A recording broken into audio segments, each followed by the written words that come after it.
एक बात और आपको बताऊं, याद रखिएगा कि दवा, जब कोई दवा आप अंदर लेते हो तो वो किस वे में काम करती है पता है? अगर आप दिमाग से सोचो ना, मैं एक बात बताता हूं, एक सच्ची घटना बताता हूं आपको, उसके बाद हम लोग आगे चलेंगे। देखिए, एक किसी ना दो लोगों को बुखार हो गया। अब एक बंदे को तो रियल दवाई दी गई फीवर को ठीक करने के, पर उसको कहा गया कि कोई पक्का नहीं है कि इससे ठीक हो जाएगी। उसको ये दिया गया और उसके अंदर दिमाग में डाउट भी डाल दिया गया। समझो, उसको फीवर की दवाई दी गई और उसके दिमाग में डाउट डाल दिया गया कि भैया पक्का नहीं है तेरा फीवर ठीक हो जाए। दूसरे बंदे को फीवर की दवाई दी ही नहीं गई, उसको ऐसी रैंडम गोली दे दी, बोले ये चूसने की गोली भैया चूसो, और उसको बोला इसे 100% आपका फीवर ठीक हो जाएगा।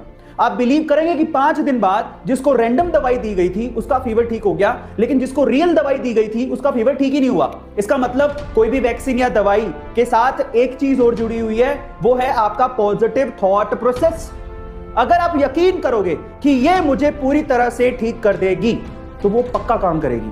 तो इसलिए वैक्सीन लगाने से पहले आपको भरोसा होना चाहिए, जो कि भरोसा है ही नहीं। अगर आपका भरोसा डगमगाया हुआ है तो आप मान के चलिए आपकी बॉडी का इम्यूनिटी सिस्टम उसको पॉजिटिव वे में रिस्पॉन्ड करेगा ही नहीं।